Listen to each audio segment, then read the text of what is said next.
Deus fala com Abraão a respeito da areia do mar, das estrelas do céu, nós cantamos, mas não é tanta gente assim. Talvez, perdoe-me a minha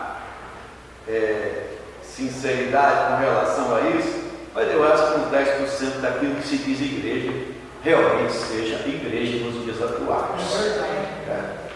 E de cada 1000 pastores, vamos imaginar que talvez 100 sejam pastores, com muita misericórdia, porque está na moda ser crente, está na moda ser cristão, está na moda carregar esse rótulo, mas os fiéis da terra, os fiéis, perseveram firmemente, e nós vemos, Deus levantou Lutero, mas antes de Lutero nós temos outros pré-reformistas.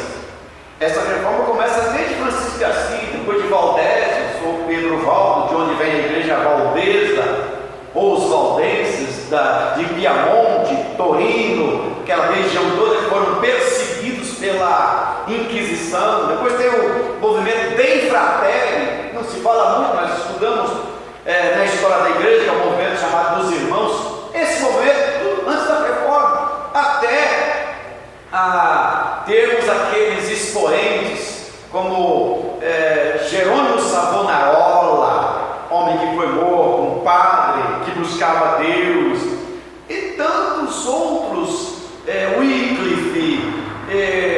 Depois nós encontramos nesse ínterim outros homens que se levantaram por Deus, foram levantados por Deus e massacrados pela reforma. Porque quando a gente fala de perseguição, quando a gente fala de pandemia, quando a gente fala de doenças, na verdade tudo isso representa uma ação de Deus, ou então uma permissão de Deus para que o seu povo pense, a sua igreja pense.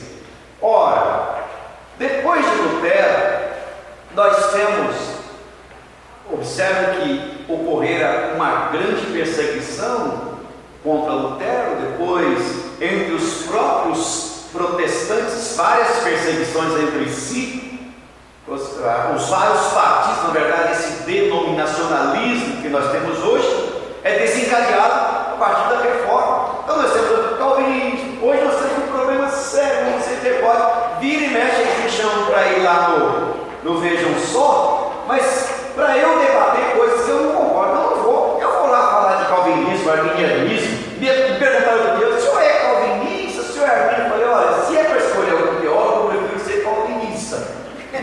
Por exemplo, eu sou calvinista, por que eu vou escolher? Esses homens foram usados por Deus em seus devidos tempos, mas essas perseguições entre si, quando os irmãos estudam, por exemplo, a história dos anabatistas, é uma coisa triste. Os protestantes que foram mortos na França, próximo ao palácio do rei Hugo, tanto é que depois eles levaram o nome de huguenotes, que alguns vieram com Nicolau Durand de Legagnon, aqui na invasão francesa, depois da invasão holandesa, eram chamados huguenotes, que eram os protestantes perseguidos. Então veja que nós temos que olhar de uma forma geral, mas no meio disso, ver os fiéis da terra, tal como o Salmo diz, os teus olhos procurarão os fiéis da terra. Mas nós temos aí uma linha desde o Pentecostes, que vai seguindo, e no meio dessa linha, as perseguições, os levantes. No século III, aconteceu uma mortandade, uma pandemia tão grande, que os ímpios descartavam os seus entes queridos nas ruas, para que eles não os contaminassem. Então os ímpios, os incrédulos, os pagãos, jogavam esses seus entes queridos nas ruas, para que outros da família não morressem. Sabe quem acolhia esses descartados da família dos ímpios? Os cristãos. Acolhiam essas pessoas, tratavam sem medo de morrer, sem medo de pegar essa ou aquela doença, porque o cristianismo é exatamente uma ação viva de Cristo na vida dos seus filhos.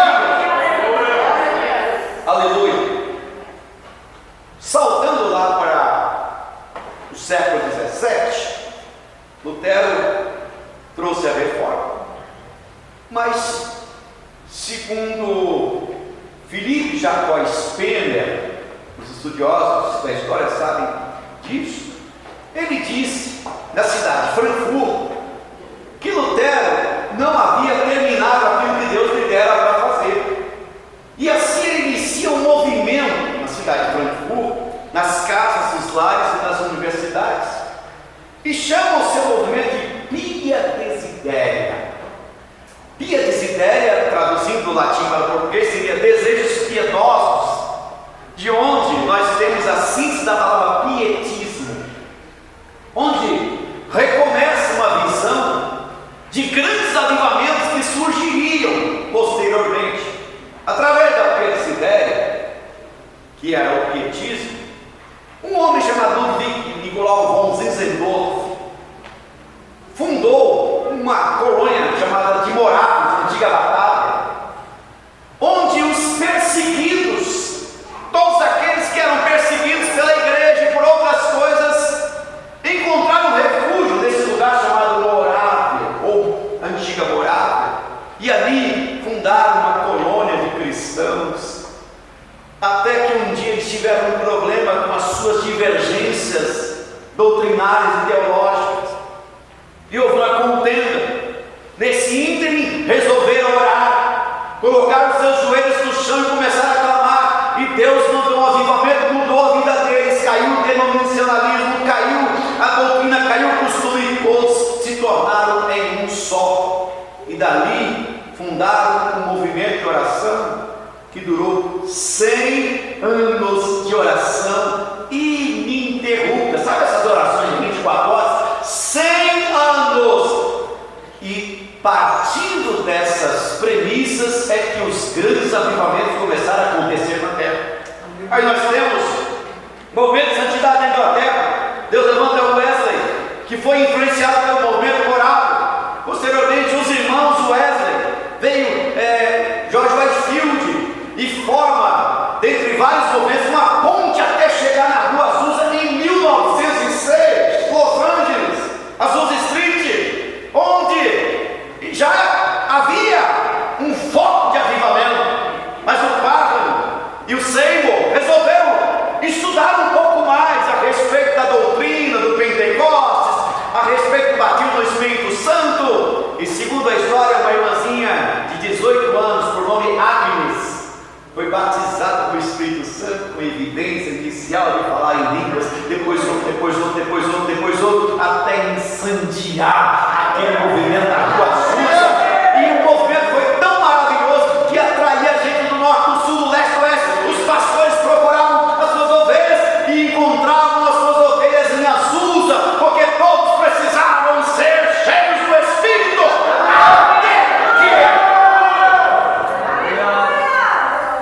Daniel Berg e Gunnar foram alcançados por esse movimento. E um dia, orando, Deus usou o irmão Adolfo Uldin, que eles tinham que vir a um lugar chamado Belém. E eles, sem saber, por olhar o mapa, descobriram que era Belém do Pará. Se a gente estuda a história, nessa ocasião, quase aquele estado passou a ser, quase que Belém passou a ser capital do Brasil, que era o ciclo da borracha, 1890 para 1900, todos iam para lá, e ali era um centro de atração, e Deus enviou exatamente esses dois para o lugar onde era o centro de atração. A borracha estava em expansão, e o Senhor incendiou os corações, e ali iniciou as Assembleias de Deus, com muita perseguição, mas eles avançaram e foram adiante, até que depois que o navio veio para o Rio de Janeiro, o nosso irmão Paulo Leivas Macalão, que era filho de um general, diz a história que ele foi alcançado pelo Evangelho através de um folheto que alguém jogou na rua, ele pegou e olhou ali o endereço. Quando ele chegou naquela igrejinha, ele foi recebido batido na porta pela sua futura sogra, que ele não sabia. E assim começa o movimento da igreja. Depois ele se torna pregador do Evangelho, foi consagrado logo cedo, e a obra foi crescendo. Começa o ministério de Madureira, com muita perseguição. Começa o ministério de Madureira e vai avançando, vem para São Paulo. E quando Jesus leva o pastor Paulo do Eivas Macarão, quem dá continuidade é o pastor do Pércio. Essa é a história que todos nós sabemos, mas em um dia como esse é bom relembrar. E assim, nós somos a continuidade. Eu e você somos a continuidade dessa história. Estava olhando para esse jovem aí, foi consagrado a presbítero. Como é que é o nome dele, pastor? Franciel. Meu irmão, eu vi bem claro na sua testa, no seu olho, uma palavra forte. Sabe qual é a palavra? Missões. Eu não sei o que Deus já tem falado contigo, mas isso tudo mostra a continuidade. A continuidade da obra, a continuidade do que Deus tem a realizar na nossa vida. Nós vamos avançar. Em meio a tudo isso, hoje nós estamos vivendo um problema chamado Covid-19, ou Covid-19, que é exatamente no meio de uma calamidade. Como a igreja que nasceu no Pentecostes e segue toda essa trajetória, como a igreja deve reagir no meio de tudo isso? Então nós temos aí, que segundo o dicionário, essa palavra calamidade é desgraça pública, desastre, catástrofe, infortúnio que acarreta destruição. Mas também essa palavra está relacionada a uma série de desgraças que vem sobre alguém, sobre uma pessoa. Pode ser no sentido nacional, local ou mundial. Nós estamos vendo um problema mundial. A nação, o mundo, as pessoas tiveram que pensar e estão ainda pensando. Estão de cabeça baixa, estão inclinados, mas a igreja está inclinada diante do Senhor. Então nós estamos vivendo na prática um tempo difícil, mas a igreja não pode deixar de ser igreja nos tempos difíceis. Nós estamos vivendo essa pandemia mundial que não fora presenciada por esta geração. A nossa geração não conhece isso. Nós temos a gripe espanhola, séculos passados, mais ou menos semelhante a esse Covid.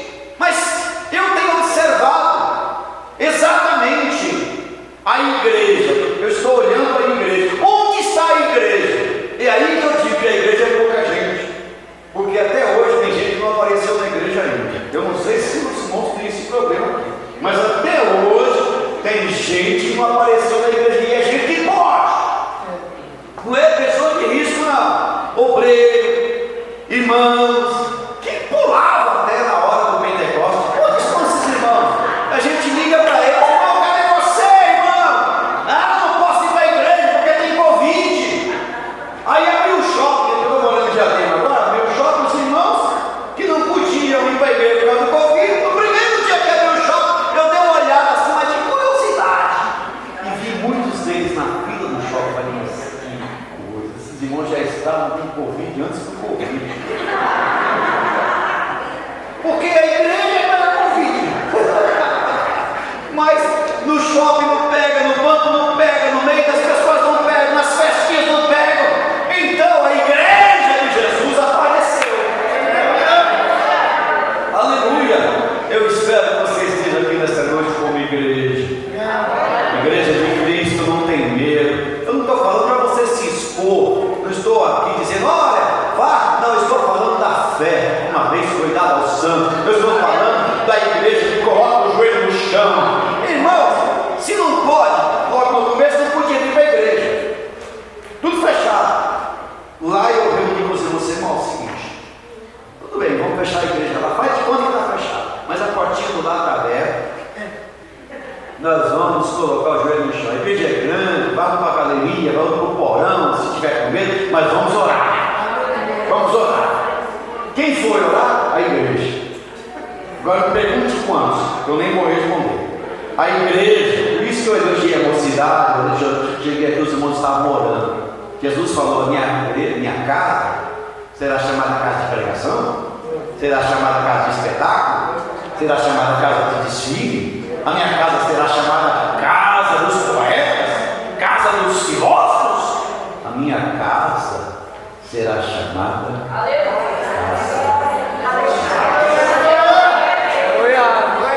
Por isso que eu digo que a oração do crente fiel tem pé e anda, tem asas e voa até chegar no céu. A oração do crente fiel tem um braço comprido, você ora aqui, toca na China, no Japão, até na Lua, onde quer que seja necessário tocar. Então veja, estamos vivendo uma situação difícil, mas a igreja de Jesus continua viva. Agora, qual é a causa de todas as calamidades?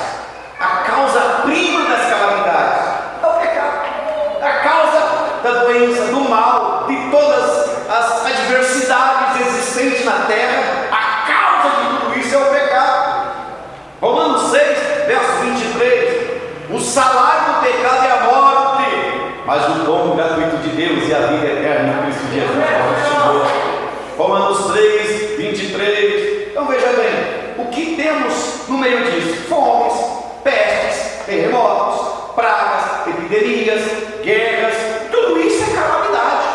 E quando deixou de acontecer isso? Nunca. Agora, a maioria das calamidades registradas na Bíblia mostram uma relação entre pecados específicos. Por exemplo, fome no Egito, quando José estava lá. Por que veio a fome? Então veja bem, situação específica, ali foi uma calamidade. Gênesis capítulo 6, o dilúvio. Que foi o dilúvio? Uma coisa generalizada. Dizem alguns incrédulos da Bíblia, estudiosos da Bíblia, mas que não acreditam na Bíblia, que o dilúvio não foi universal.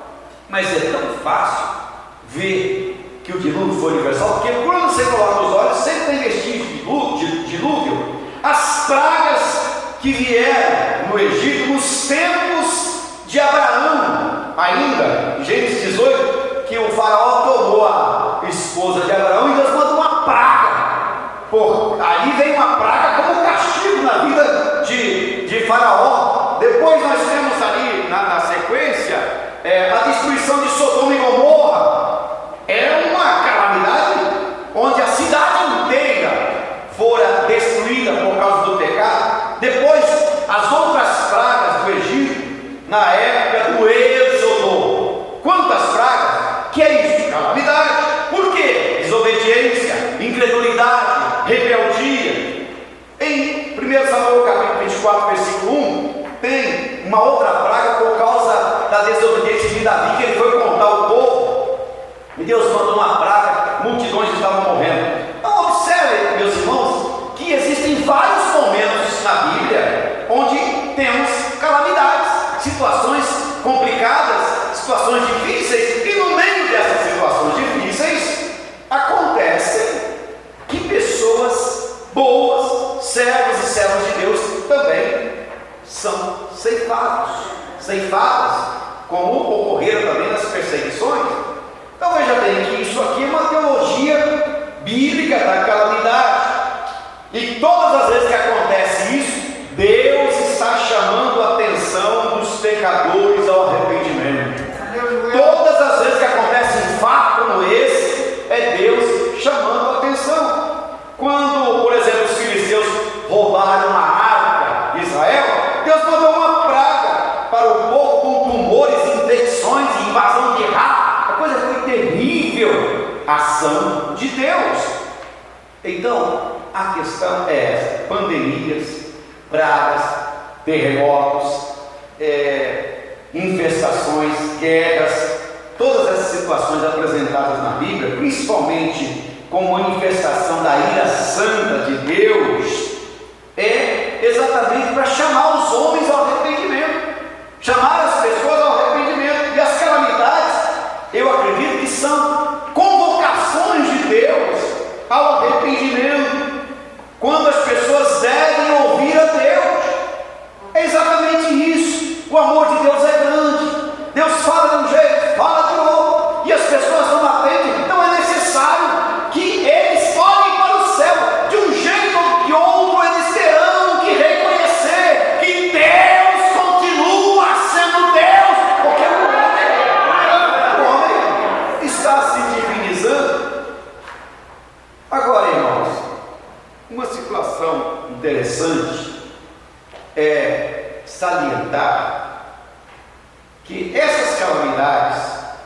essas pragas, essas situações que acontecem de tempo em tempo, são apenas pequenos prenúncios, pequenos vacinhos da grande calamidade que vem pela frente.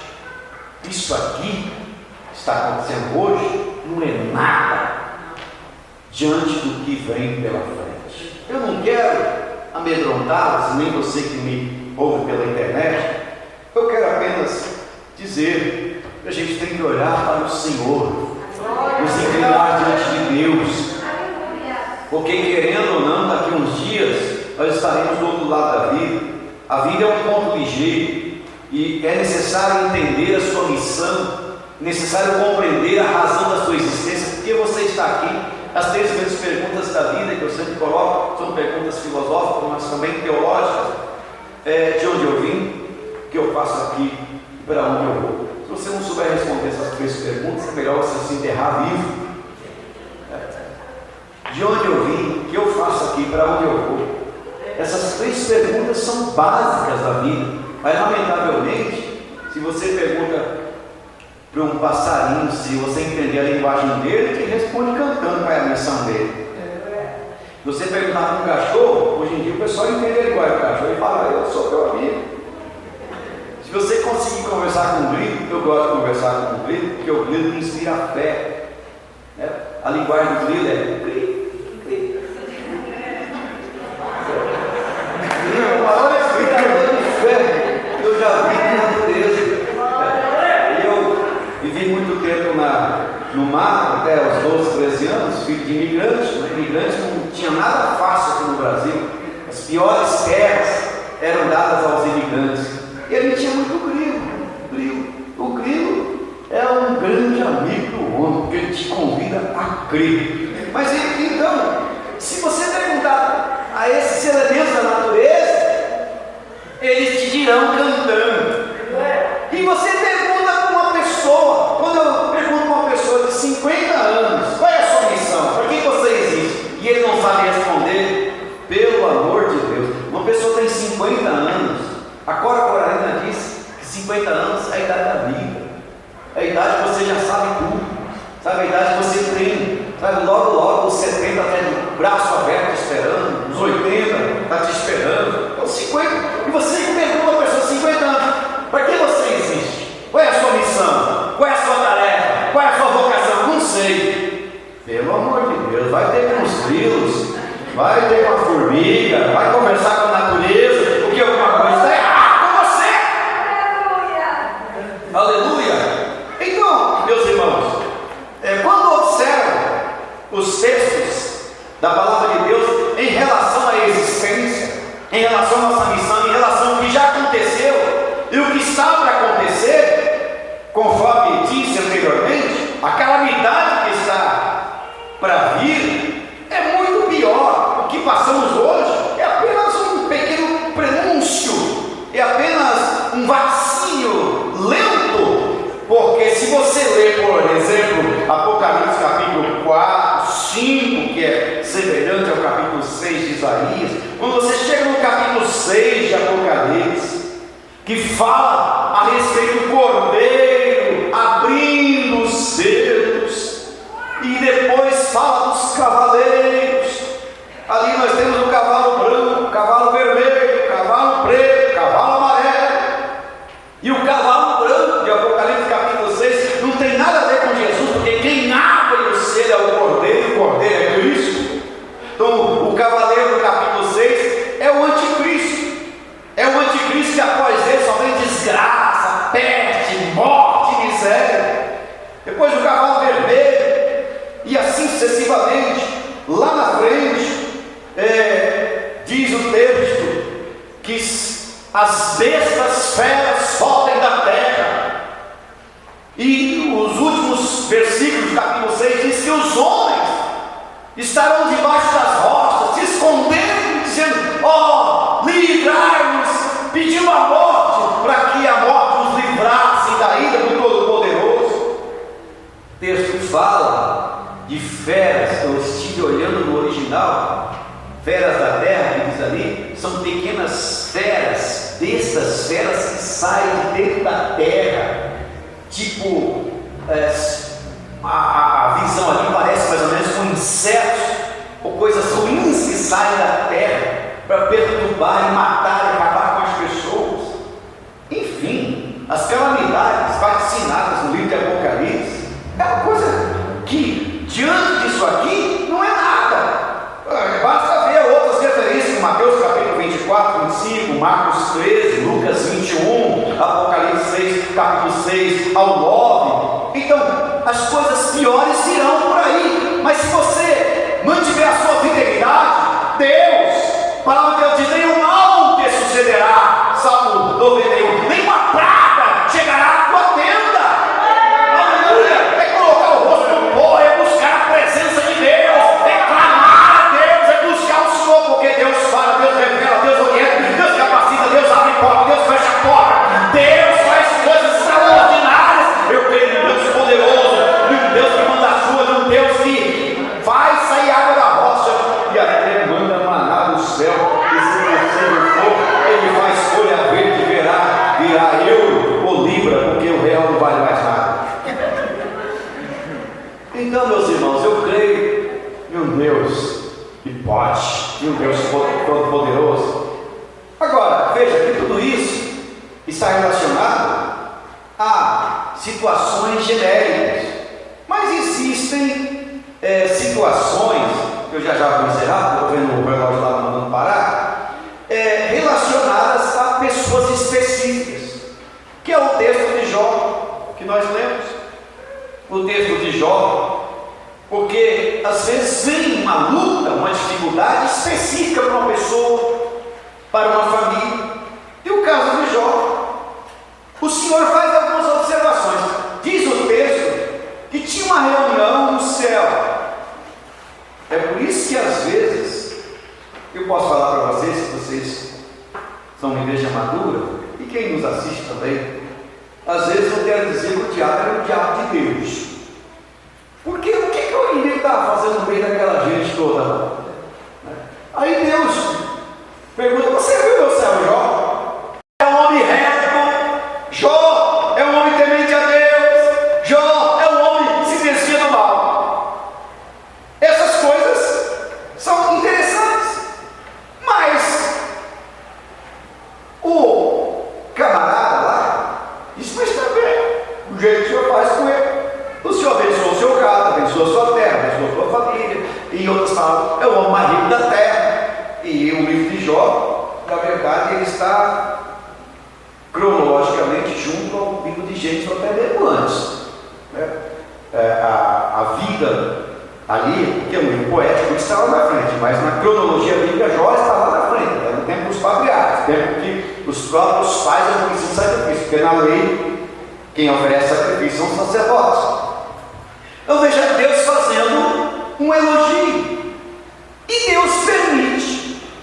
Existem coisas que a gente, estudando a palavra de Deus, recebe instruções e revelações, mas tem que ficar para nós mesmo, porque se falar, existem pessoas que ainda não parecem que não chegaram a determinado nível para entender certas coisas.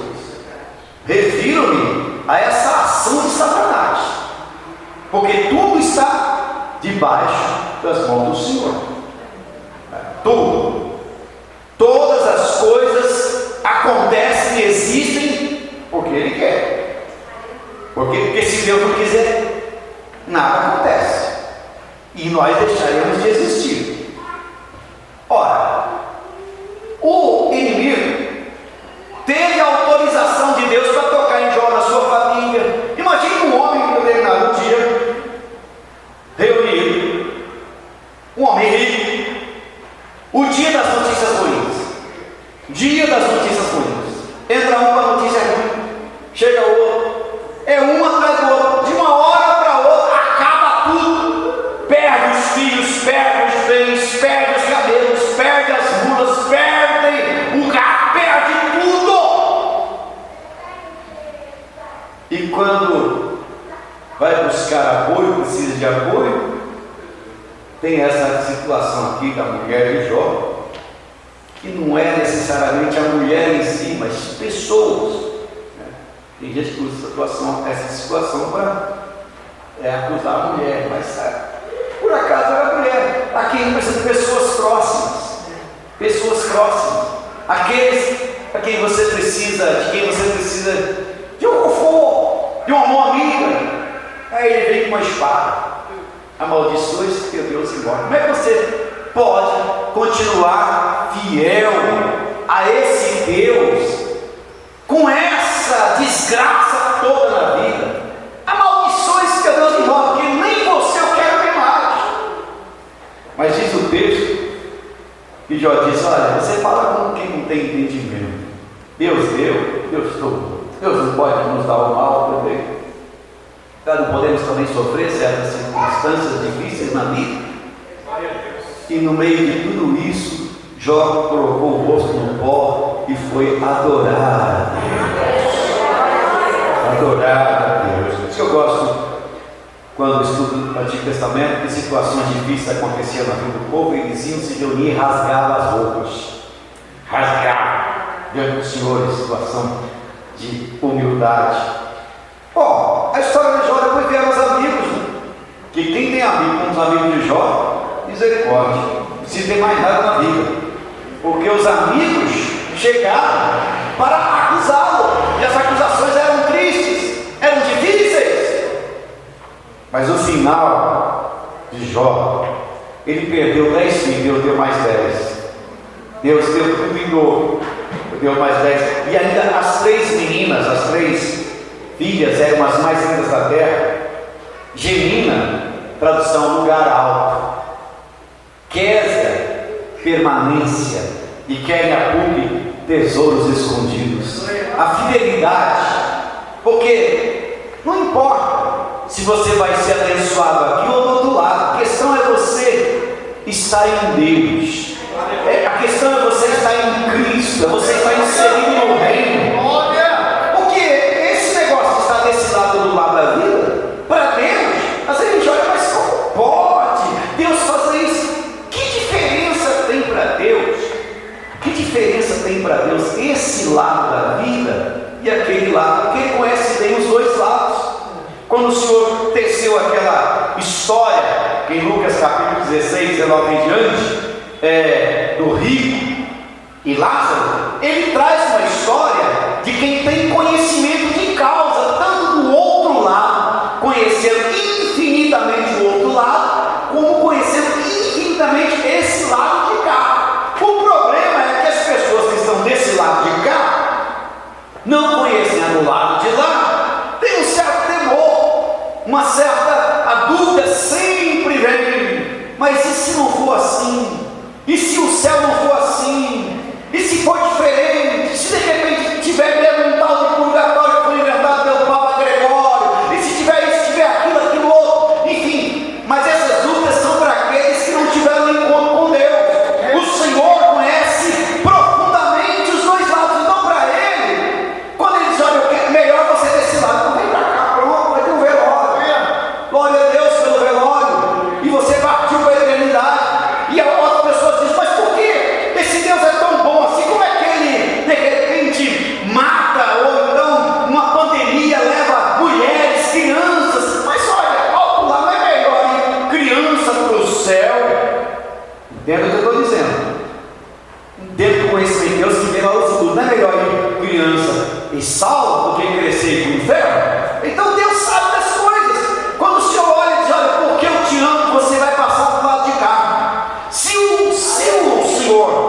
Se o Ezequias não tivesse feito a oração para Deus, ter misericórdia dele, e Deus deu mais 15 anos por causa da sua oração, não teria nascido Manassés. Manassés era o pior rei de Israel. Diz a história que ele cerrou Isaías pelo rei. No final ele se converteu, mas ele cometeu tanta coisa estranha. Então veja bem, Deus é conhecedor infinitamente dos dois lados. Aleluia, louvado seja para sempre o nome do Senhor. Portanto, meus amados irmãos, Jó foi aquele homem fiel, Deus o abençoou infinitamente desse lado de cá, e ele viveu mais longos anos. Se nós formos analisar, encontramos muita família que foi fiel a Deus, por exemplo, José, na mesma linha de Jó. Analisa a história de José. Foi odiado, foi repudiado, foi vendido. Existia momentos na vida de José que ele não entendia muito bem, mas a sua fé permanecia fiel no Senhor. Quando ele teve a oportunidade de jogar tudo pelo alto, ele permaneceu fiel e foi parar nas mais baixas prisões do Egito. Mas ele foi fiel a Deus nos momentos difíceis da vida, que às vezes tem coisas na sua vida que você não entende, você não compreende. Não adianta você buscar solução em A, B, C, nos dicionários. Existe um momento na vida que é o momento da aprendizagem. Lá na frente, hoje, por exemplo, existem coisas na minha vida que eu não entendia quando eu tinha 20 anos. Lutei para compreender. Fui nos livros, nos dicionários, perguntei a professores, questionei aqui e ali. Quanto mais eu perguntava, mais em dúvida eu ficava. Coisas que Deus me mostrou, que eu vi claramente, revelações certas de que foi Deus que me disse, mas eram enigmas. E não faz muito tempo eu estava orando, Deus me trouxe tudo aquilo que eu perguntei para Ele, e Ele foi respondendo.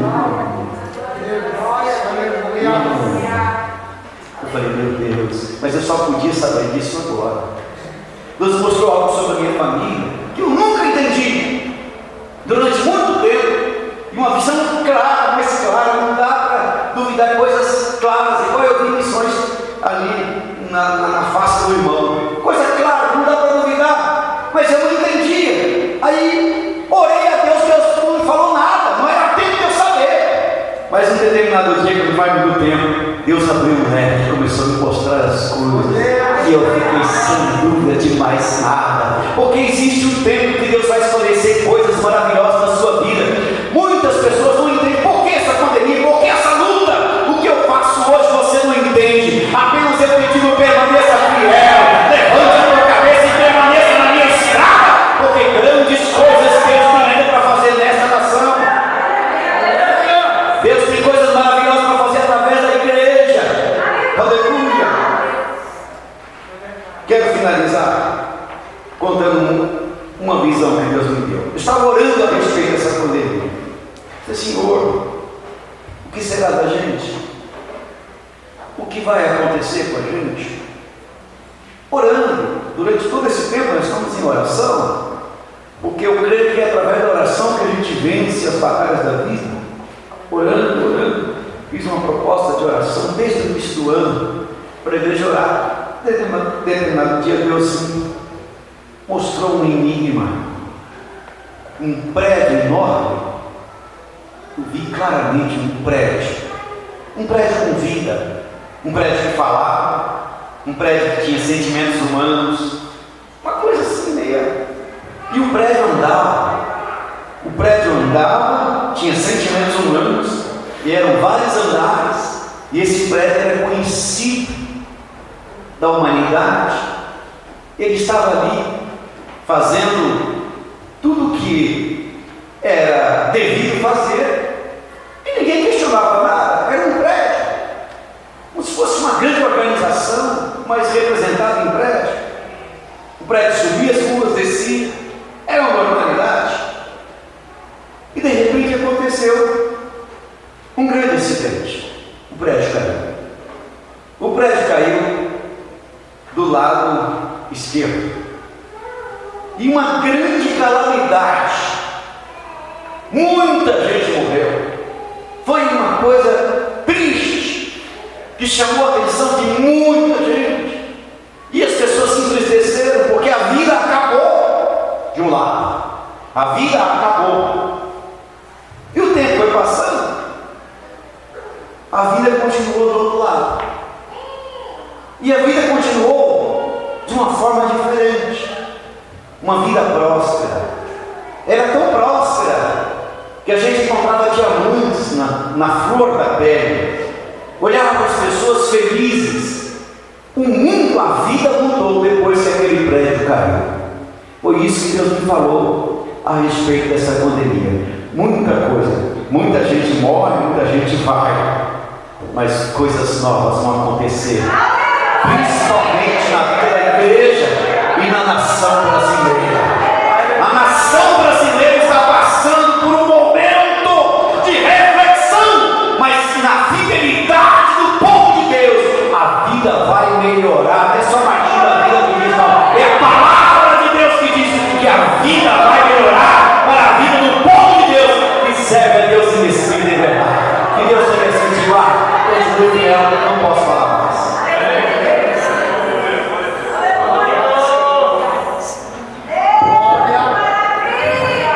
Glória a Deus, glória a Deus.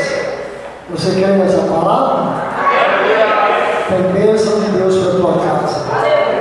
Tem bênção de Deus para a tua família. Tem bênção de Deus para a tua parentela. Tem bênção de Deus reservada para crente fiel. Glória seja dada ao nome de Jesus. Eu quero louvar a Deus pela vida de cada um dos irmãos, corpo de obreiros, os grupos de louvor. Quero agradecer também pela vida do pastor José Dias Grossa, por essa palavra que vem nos trazer à nossa mente a necessidade de permanecermos fiéis ao Senhor. Fidelidade, fidelidade, fidelidade. Tem um corinho antigo